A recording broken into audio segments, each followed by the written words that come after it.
used to having a podium, so y'all gonna have to see me walk around with my phone for a second because I was trying to be techie and just have everything on my phone. I am Kelly Beam. I am your Vice President of Membership for the Rutherford County Chamber, and this month I celebrate 14 years with the Chamber. You're welcome, Stephanie. And she's got me way beat, so she's been there quite some time. But I sat in your spot over 17 years ago whenever I came to Rutherford County, and some of you are new to the community, so welcome. I didn't know a soul 17 years ago, and I am just going to speak about the power of what getting involved. First of all, congratulations, you're here, you're doing it, but just what the involvement and getting involved in your community can do for you. Like I said, 17 years ago, I didn't know a soul. I walked in here and literally I said, I've got to go and be where the business people are. And so I came to the Chamber and I started getting involved. That first year, I was a Chamber member. I worked for a company that was here. The next year, I had the opportunity. They said, hey, you want to be a diplomat? And I was like, sure. And then the next year, I actually was able to come on staff. And now I have been with the Chamber this month, 14 years. So I am a testimony to what you can do in this community if you just put yourself out there just a little bit. We at the Chamber, we talk about this. Many of you are Chamber members. If you're not, I'm not going to ask you to raise your hand right now. We'll talk later. I know how to find you. But what I want to say is at the Chamber, we create opportunities. Our mission is to promote the economic development, the quality of life, the things that we're doing in the community. Our city and our county do such a great job.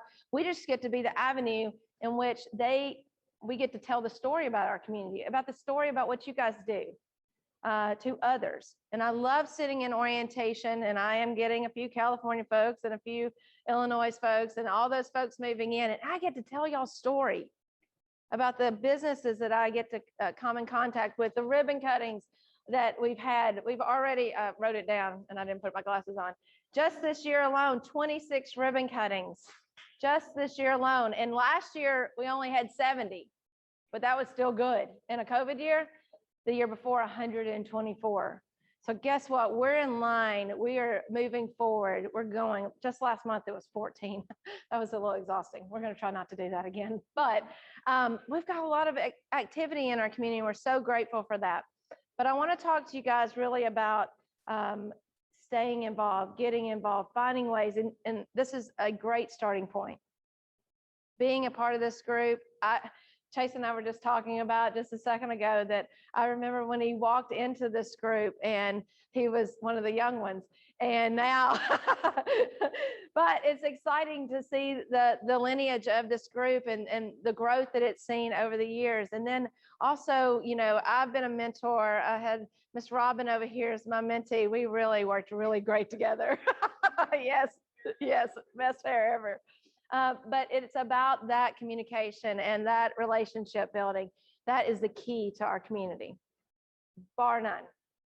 Building relationships, finding out. And if you struggle with that, please come see me, because that's what I love to do. Those of you who know me know that I'm going to be the one grabbing you off the wall, making sure that you're not by yourself, that whenever you walk into a room, you get to be a part. And we've got some great opportunities for you to do that. So through the Chamber, we do economic development. Does anybody know what that piece means? Come on, something. Thank you, Scott Kimberly. Yes, helping businesses to come in. And this building is a testament to that. Right down the hallway is I3 Verticals. That was one of the projects that we worked on. Our economic development team, Patrick and Aaron and Paul, they are working tirelessly to make sure that we're bringing the right types of companies into our community. We are active. Who has during a pandemic, who makes announcements? We do. 3, 4, 5, I think it was, over the last year. During COVID, we still had announcements that were being made. So it's an exciting time for our community, and it's an exciting time for you guys to be here. Workforce development. Everybody's looking for jobs, right, David? Everybody, yeah, you need some people? Yes, yes. Yeah, yes, exactly. If you can't find a job in Rutherford County, you don't want a job, is what I got to say about that. But guess what? We've got job fairs coming up. Our workforce development area is focusing in on making sure that our companies are being seen, that it's not just on digital, that you see a job posting. You can actually come up and meet the employers or the reps for this company. So on July the 12th, we will have a job fair at Embassy Suites. So you'll be getting more information about that. Those of you who are chamber members, if not, check out our website, rutherfordchamber.org. But you need to get those emails from me, and the only way to do that is to be a chamber member. That's my only plug for that. You can come see me on Fridays to learn more in-depth things about the chamber through Chamber 101. We do that every Friday because it is about making sure that you have all the resources to do your jobs. We're going to talk about how do you get involved with local nonprofits like United Way. We're going to talk about what the city and the county are doing. We are going to talk about, what other organizations you can be involved in, such as MYP or Cable or SIMA or all the different groups across Rutherford County. Okay. And then tourism. We want you to be excited about the tourism that's going on in the community. We got people coming back into hotels. Yes. Yay. Restaurants are booming right now. We're excited to invite these people back into our community. It's going to be a little busy here in another few weeks. We got Spring Fling coming up. All the 5 high school state championships are coming into Rutherford County again. So you might not want to go out to restaurants during that time. So there's lots of exciting things going on that your chamber is involved in on a regular basis. My boss, my friend, Miss Stephanie Brackman's here today, and she's going to be a mentor this year. She oversees a program called Leadership Rutherford. How many of you in this room have been through Leadership Rutherford? Okay. I will tell you, I'm a graduate as well. If that's something that you want to learn about on your journey, doesn't have to be right now, on your journey to grow in this community, that's a great way for you to get connected. It's about a 10 or 11-month program. You're going to get to be with community leaders. It's a great opportunity. And Stephanie's accepting applications until May 28th. May 28th. So leadership, you learn about leadership, you learn about opportunities, you learn about how to network appropriately, get out and meet people. And guys, I promise you this year, here very soon, we will have business before and after hours.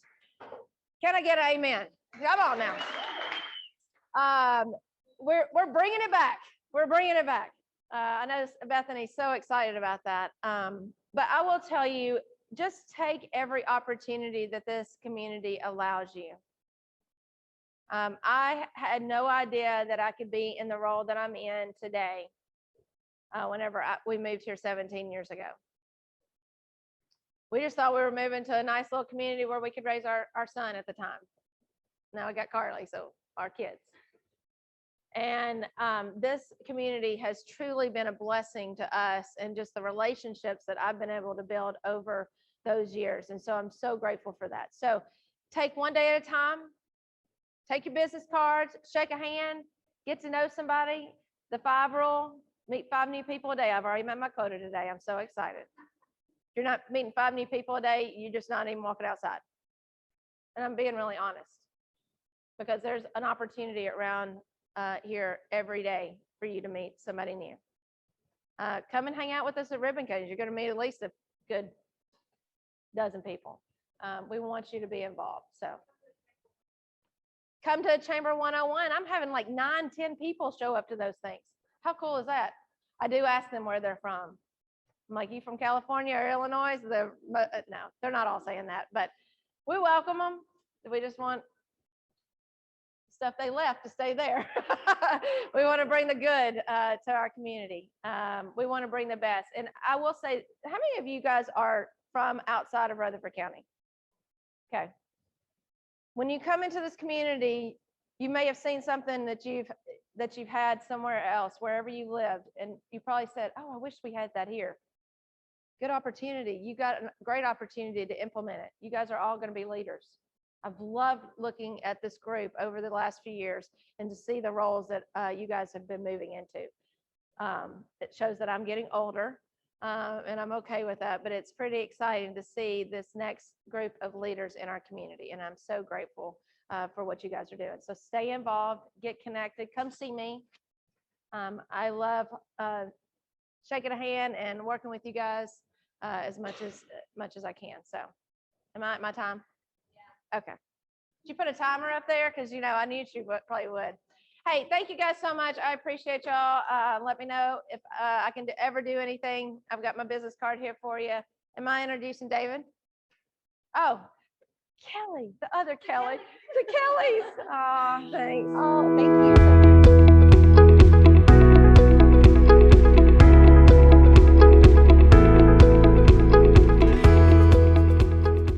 When I found out that I was going to be following Kelly Beam, I almost went back home because that's a hard act to follow, because she is passionate about the community, and I have a lot of respect for her and everybody at the chamber. But I figured if I did go home, then you guys would just have to go back to work. So I figured I would go ahead and share a few words with you. So how did I get here today to speak to you? Well, I got an email from Kelly that said, I can't remember what the title was. I just saw that it was from Kelly. And we're coming out of COVID, and things are opening back up. And I was with her going through Leadership Rutherford. And I said, wow, maybe we're going to have a Leadership Rutherford class of 2019 happy hour or, a gathering. And then I opened it up and she's giving me a job. So I was like, man, okay. And then I started reading through what the job was. I want you to come speak at Murfreesboro Young Professionals. I was like, oh, that's a great opportunity. And then I thought, young professionals, you only invite old professionals to come and speak to young professionals. So I don't know if it's a compliment or a jab. So after I crawled out of the fetal position, dried my eyes, come to the realization that I'm getting older, I said, okay, what am I going to talk about? And Denise, I think by the time I dried my eyes, Denise said, or had sent me an email and said, hey, this is what we want you to do. We want you to pick a couple leadership traits to talk about and a book. So the first book that popped in my mind as I read through that email was Start With Why. It's a book by Simon Sinek that's been around for a number of years. I think I first read it in 2010, maybe. And it is a message that has stuck with me throughout the years, and it's something that I try to live by. But I'm not going to be talking specifically about the book, and this is what happens when you invite old people to speak to you. They sort of just take on and do whatever it is that they want to do. I am going to talk about 2 leadership traits, but I am going to tie it back into the book. So I'm not going to give you a book report. So you got to go read the book on your own. There's actually a great TED Talk that Simon does that could probably save you about 8 hours of reading if you want to just go watch that. I think it's 17 minutes. I mean, it's a fantastic summary of the book. But 2 leadership traits I'm going to talk about are empowerment and engagement, but I'm going to get to that in a minute and tell you why that I want to talk about those things. First of all, since I'm part of the community, I want you to know a little bit about who I am. And I'm going to make sure that I'm not getting off the screen here, but I want to let you see this. This is me. That big, long title and that bio that you see in front of you, yeah, that's me in a professional world, but this is really me. Father, husband, I like to get out, work on my land, play with big toys. I like to get out, hike, play golf badly. Tennessee fans, that's Al Wilson, by the way. Great guy to play golf with. Great guy to play golf with. I like to go skiing, spend time at the beach. That's me. And that, whenever I talk to people in the community, in the office, if you remember me by anything, don't remember me as the vice president of engineering at Nissan. Remember me as this. This is me and what I want to be known as. I did put on here because nobody's from Rutherford County, but I did like to, that was great. You're one of the first people that has gotten up and talked and said, I've lived here my whole life. I'm from Johnson City, right there in the foothills of the Appalachian Mountains, and it is Appalachia Mountains. Appalachian is for people that aren't from there. So moved to Middle Tennessee a number of years ago, and my professional journey is really what brought me here. If you go to the next slide, please.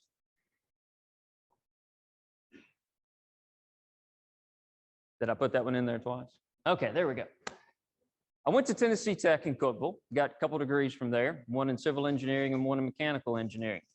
In between those two degrees, I worked for a company called TH&P, Tysinger Hampton and Partners. That is not the Tennessee Highway Patrol, as a lot of people think that it is. I was a civil designer there. What does that mean? Site developments. Man, I could have made a fortune in Murfreesboro over the past 20 years if I would have stuck in that. You know, I would go in and develop sites for a Lowe's, a Fountains, or, you know, I would be working on a TDOT project, designing roads, bridges, general infrastructure. Sitting behind a computer all day, I got bored out of my mind after 2 years and decided I want to go back and get a mechanical engineering degree. Because like every young kid, I had a dream of being an astronaut. I wanted to go work for NASA. And when I told my girlfriend, who became my fiance, who became my wife of nearly 20 years now, that I wanted to go back to school and go to work for NASA, she looked at me like, "You're nuts." And then said, "You know what? That's what you want to do. Go do it." So that's exactly what I did. Worked in NASA in advanced space propulsion. So what does that mean? That means that I worked on things that were outside the realm of solid propellant rockets and cryogenic rockets. I'm not going to go into that. You know, ion drives, solar cells, momentum transfer devices, those types of things. Really, really cool. Didn't want to get involved in the government. So I said, I got to go find something else to do. And that's what's landed me at Nissan. So that's kind of how I ended up in Middle Tennessee. At Nissan, I've held a lot of different positions: engineering, production, strategy. Really, really love what I do. And while we're talking about it, this is a plug for Nissan. If you live in this community and you want to support this community, you should drive Nissans. Kelly, I know, does drive a QX80. Hopefully you're still driving that. I think I saw it out there. Is that not yours? Oh, well, yeah, okay. We got to talk. We got to talk. But no, you know, Nissan is a big part of this community as the largest employer that we have. And, you know, a lot of people that support your businesses work at Nissan. So please support Nissan as well. All right. Now, I'll get to the meat of the discussion. Next slide, please. Influence and empowerment. Two key leadership traits. If you can do anything as a leader and do it well, these are the two things that you should do extremely well. And a lot of times when we think about influence, sometimes we put a negative connotation on it. And when we think about empowerment, it's always a positive sort of reference or frame that we use it in. So whenever I started thinking about talking about influence and empowerment, the first thing I wanted to do is go to Webster's. But since I'm talking to young professionals, you guys may not even know what Webster's is. We used to have these books called dictionaries that you could look up words and they'd tell you what the definition is. Actually, I went to Google just like you would do. So influence. What is the dictionary's description? The capacity to have an effect on the character, development, or behavior of someone or something, or the effect itself. As we were all growing up, I'm sure that there's somebody that was in your life in high school or college that your mom or dad said, "Man, you shouldn't hang around that person. They're a bad influence." I don't think my mom ever said that person's a good influence. It was always a bad influence. And we think about influence as manipulating people. And I think there's actually in that little description of start with why, not being manipulative. Influence is not being manipulative. It is trying to mold the behavior of someone. And behaviors in mass actually create cultures within companies, within your organizations. So that's really, really important to understand. And then we jump down to empowerment, authority or power given to someone to do something. That sounds really good, right? Hey, I've been empowered to do something. Key points here, given to someone. And we'll talk about why that's key in just a moment. Next slide, please. Influence. So I wanted to start out with influence versus management. And a lot of times we'll see, Leadership versus management. I have a personal belief that leadership is influence and influence is leadership. Because what we want to do as influencers within our community, within our organizations, is we want to shape the behaviors of those that we work with, that we work for, and that work for us to do the things that are in the best interest of the organization. Why do we want to do that? We want to do that to drive culture. Culture within an organization is extremely important. Why? Because it promotes a level of comfort within the organization. What do I mean by that? Well, if you come into an organization, what's the first thing that you're trying to do? Well, I'm trying to figure out what the culture is. What the culture is. Why? Because you want to fit in. And fitting in means understanding where that particular organization, company, whatever it is that you're part of, wants to go. And leaders can only mold those coming in through the power of influence. The other thing that it does is it drives alignment and the desired outcomes. Whenever we have a positive influence on those that we work with on a daily basis, we see, and this is where start with why starts coming in there. We see the why of the organization, and that's what we're trying to influence. Everyone understanding our why we do what we do. But a lot of times when people come into an organization, the first thing that happens is you start with that what. You start with a what, and then you go to the how, and then you maybe get to the why. You got to start with the why to drive that alignment. And whenever you drive that alignment and you have that culture and people understand the why through the power of influence, people become autonomous. People become self-starting, thinking.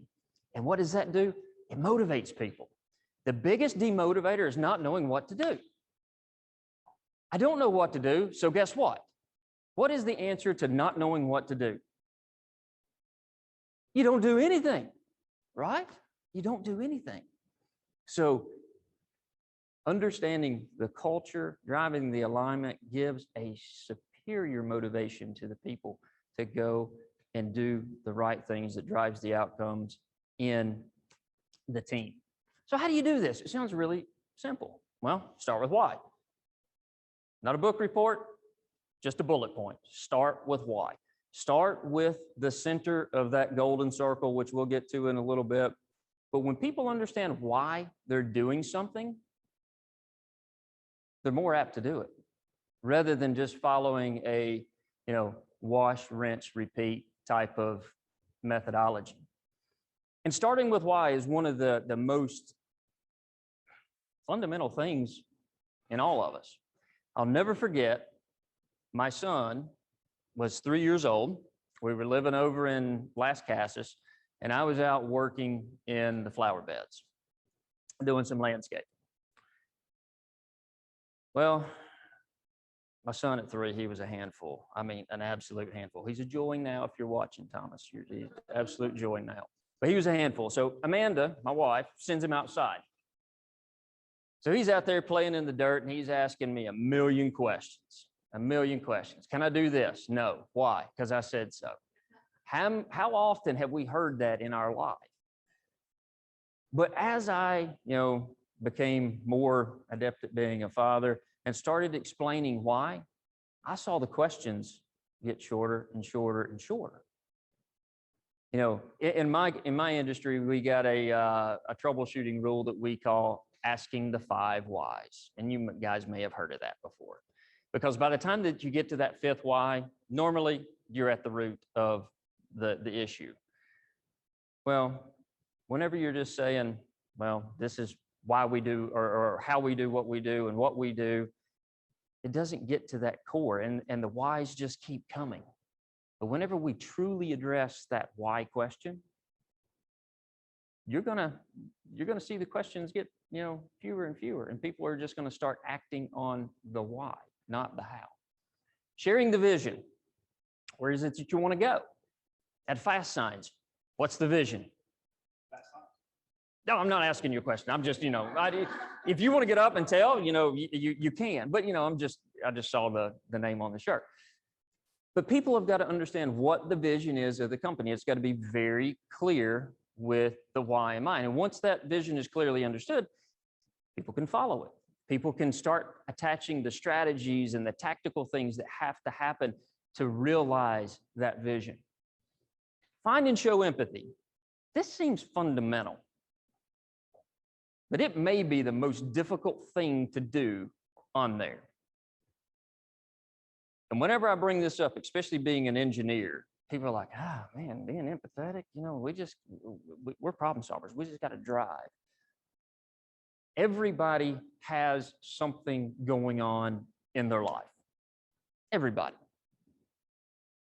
If I'm interfacing with a different organization within Nissan, I've got to understand their issues. I've got to understand their perspective. I've got to understand what it is that is maybe keeping them from doing what I need done.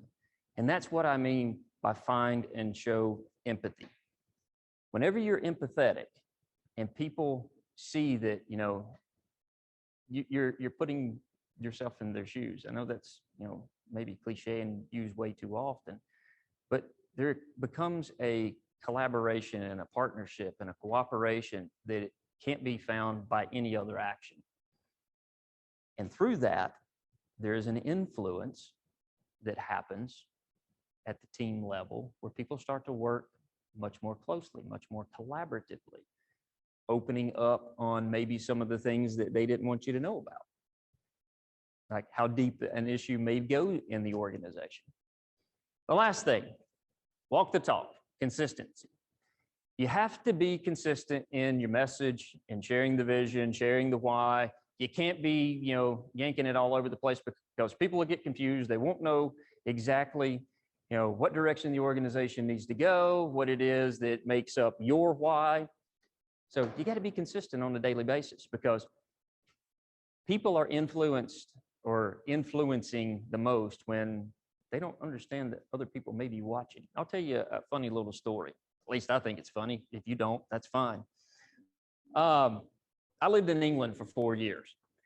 And when I moved back to the US, I had a bit of an English accent and I picked up some English sayings, which sounds kind of strange, guy being from Johnson City.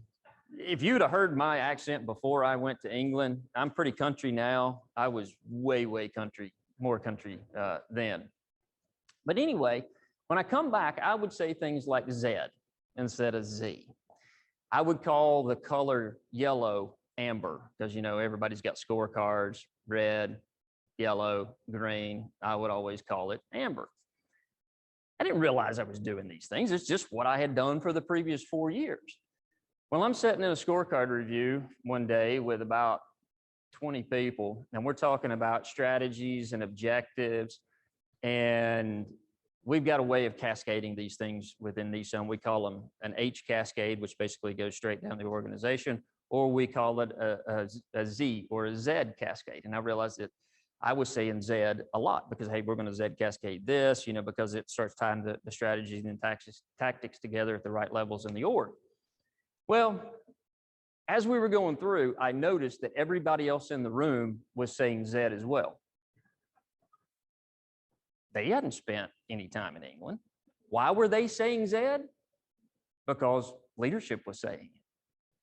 We started going into scorecard reviews. Instead of saying, oh, we're in a yellow condition this month, guess what condition we were in? An amber condition, because people were paying attention when I didn't realize they were paying attention. So walking the talk and showing that consistency, unbelievably important. You can't get out of bed and say, you know what, I'm just not feeling it today. If you're not feeling it, stay away from people because they're going to be watching. You got to bring it every day. Empowerment. Here, again, tying it to something that we use in our daily vernacular in business. Empowerment versus delegation. What's the difference? Huge difference.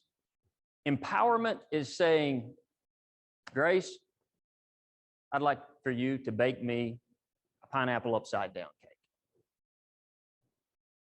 I've empowered her to bake that cake. I know what the result is that I want. I want a cake. Delegation is, Grace, I want you to bake a pineapple upside down cake, and I want you to follow this recipe to the T, do it this way, and it will produce the outcome that we want. Which one gives you a better feeling?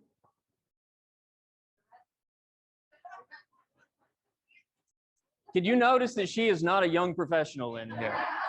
But just most people, Stephanie, and I love her to death. And I'm also scared of her, by the way. Those of you that don't know Stephanie, you know, when she says jump, I say how high and how often. But most people will say, you know what? I want the freedom to do it the way that I want to do it. I want to understand the outcome, and I want to do it the way I want to do it. I don't need that type of oversight. Why is that important? Because it's motivating. It's motivating because you know somebody has the confidence in you to deliver the desired outcome. Hugely motivating. It promotes entrepreneurial thinking. I'm sure that there's a lot of you in here that own your own businesses. And even if you're in a large organization, you kind of want people to act as if they own their own business because you want that type of creative thinking. And if you confine them into a recipe mentality, you're not going to get it. It increases ownership. If I tell you to bake that cake,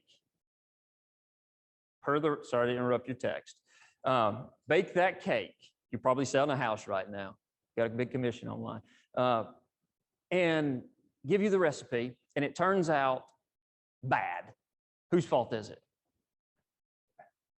No, it's mine because I gave you the recipe. It's mine because I gave you the recipe. If you bake the cake and it turns out fantastic, and I've given you the recipe, who gets the credit? No, I do. Because I gave you the recipe. I gave you the recipe, so it's my recipe. It's great. I get the credit. If I just say, let's go bake, or you go bake that cake, and it turns out great, then who gets the credit? You do. Yeah, there you go. You get the credit on that one. So that ownership is so big for just, keeping people engaged, keeping people creative, keeping people bought in to that why, to that vision. How to do it. You're going to see some things that are common with the previous slide if you're keeping score. You got to set clear expectations. This is the outcome that we desire, and this is why we desire that outcome and how it's going to drive the business forward. Pretty easy. That goes back to the vision side of it. You got to give support. You cannot empower someone and then just leave them on their own. You've got to have that open door to where people can come in and say, you know what? I'm stuck on this part. I'd like a little bit of direction. I don't want you to tell me what to do. I just like, a little bit of insight into how we get from A to B to C. Again, find and show empathy. Sometimes people are going to struggle. And you got to be empathetic to those struggles, not belittling. Oh, well, you can't do this. Hey, I understand where you're coming from. Yeah, that's a difficult one. Let's talk through it. Show empathy. Encourage. You got to be a cheerleader. You got to be a cheerleader. You got to encourage the people to move ahead with whatever problem it is that you've given them.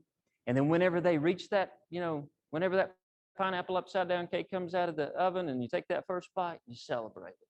You celebrate how good it was. Good story around empowerment. I've got a director, body shop engineering in the Smyrna plant, that I had a vision, shared the vision, and then I gave expectations on what I wanted to happen on some technology introduction that we're doing in the plant. Those of you that have been through Leadership Rutherford you've been through the plant, so you kind of know how the process flows. You got big sheets of steel that get stamped out into parts, and then we put this 3D puzzle together, and it's what we call the body shop, and that becomes the white metal body. We have people that inspect the white metal body to a certain level and then ship it to the paint shop, and then there's another inspection process that happens there. Standard automotive process flow. I challenged this director. I would like to have a more granular automated inspection of the white metal body before it goes to the paint shop. Now that sounds kind of easy, but it's really difficult because it's hard to see defects in white metal. So I wish I had a picture of his face when I gave him that job, because it was like, how in the world am I going to do this? And I said, but man, I got your back. I got your back. Here's the support that I'm going to give. He said, okay, that helps. Fast forward a year. From the time that he was empowered to deliver, he delivered. And I wish I had both of those pictures of his face when the assignment was given, with encouragement along the way. He went from sort of a, what am I going to do look, to an absolutely ecstatic leader that was very proud of his team. And we celebrated it big time, because nobody in the industry has ever done this. Nobody has done what we're doing in Smyrna right now with this white metal inspection process. Do I get the credit for it? Nope. I'm not going to take the credit for it because I don't deserve it. That team deserves it, and we celebrate that pretty often because we're proud of it and we like to go show people. Next slide, please. Start with why. Talked about this a little bit. This is the golden circle here, and the premise of the book, may save you 8 hours here, is if you start on the outside and you go in, you get to a different answer than if you start from the inside and come out. And when you start from the inside with why, it usually is really what makes the organization tick. And it's what resonates not only with the people inside the organization, but it resonates with your customers as well. The book is written from a corporate viewpoint in a lot of respects. The one thing that I ask you to do as you read this book is read it with your personal brand in mind. You can read it with fast signs in mind as well, but read it with your personal brand in mind. Extremely important to get the most out of it, in my opinion. Next slide. These are just freebies. That's what I got paid to do. That was what Kelly hired me to do, or Denise hired me to do. These are freebies from a leadership viewpoint. And because we're in the community today, if I could tell community leaders, future community leaders, anything, these next 2 slides are it. Put your pants on one leg at a time. What's that mean? You guys have read my bio, you see that big long title, and people sort of like, oh, that's a big job, you got to do. No, I'm just a regular guy. I put my pants on one leg at a time like everybody else. I'm not Superman. I don't, get behind that title. And if I ever write a book on leadership, the title of that book is going to be Titles Don't Make You Entitled. Be a regular person, be relatable. That helps you do everything that were on those 2 slides about empowerment and influence. Extremely important. Believe in people. Seriously, I mean it. Believe in people. Sometimes, as leaders, we kind of get discouraged with people. But people, I have just a core belief that nobody gets out of bed in the morning and says, I'm going to go see how bad a job I can do today. That doesn't happen. And sometimes whenever we see people struggling, we lose the confidence in them. Our belief in them goes down. Well, we got to go back to the empathetic leadership portion, the sharing the vision, the support, and find out why it is that that person may be having a bad day, to build them up, to let them know that they're loved. Did he just say love in a leadership? This young lady over here, Lauren Love Carter, she's a comms person, gives me more jobs than Kelly does. But she can tell you right now that I have a town hall every 2 weeks. And a lot of times at the end of that town hall with 700 engineers across 2 regions, I tell them that I love them because I do. I love every one of them. I'd give them the shirt off of my back. And it is a fact. That is the belief in people that we've got to have. We've got to have that because that builds people up, that encourages them. Next one. All right. Balance, personal and professional. You guys are young, most of you. You're driven. You want, the world's your oyster. You want all these things. And you drive to get it. But you got to take some time. You got to take some time to enjoy life. You got to take some time to really find that balance. Back to my first slide, what I want you to remember me as: husband, father, a guy that loves to get out and play bad golf, like to get out and, play with my big toys. Got to balance that professional and personal life. Otherwise, you'll lose both. Now, this will probably be the first time, I'm going off screen, that there's a wardrobe change in that's okay. A wardrobe change in an MYP presentation. This is what I normally look like at work, except to have on a red shirt under this and I have on gray pants. Don't get the opportunity to wear blue jeans too often, so I decided to today. I can't get the zip now. There was no dress rehearsal for this wardrobe change. Okay, this is the jacket that I normally wear every day. And one of the things that I say quite often to my team, it's about the name on the left-hand side of your shirt, not on the right-hand side of your shirt. Whenever you're doing things and starting with why and making sure that the organization, and I'm glad to see a lot of you got, fast signs, right-hand side or left-hand side of your shirt. Sign expert. Glad you guys could sit together. That's good. And not get in a fight. But a lot of companies, you wear the name of your company on the left-hand side. Companies, they're names. They're made up of people. And whenever you focus on this, you focus on the people inside that organization. And you do the right thing for the people and the customers of that organization. And when you do that, the name on the right-hand side, it takes care of itself. It takes care of itself. That is a mantra that I have lived by for 20 years in Nissan, and it's paid off really well. And I'm going to continue to do that because it's something that I truly believe. Constantly pursue the vision. If I were truly talking about my view on leadership, it would have 3 points: strategy, execution, and support. Couldn't remember how I wrote that because I actually say it 2 different ways, but strategy, execution, support.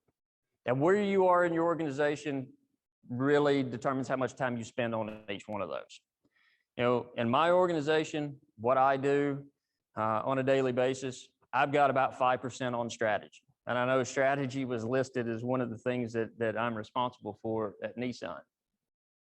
But I only spend 5% on strategy because it's got to be stable. I cannot move the strategic vision and direction all the time. I check in on it a couple times a year to make sure that we're still going the right direction. Execution, I also sometimes call this performance. I spend about 15% of my time on execution, supporting things that need to get done on a daily basis as our key performance indicator management.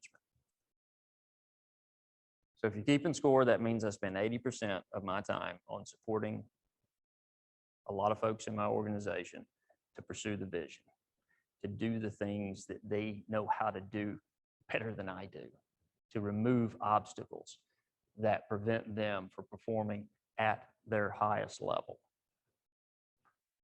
And the last one, maybe the hardest one, focus on what you have, not what you don't.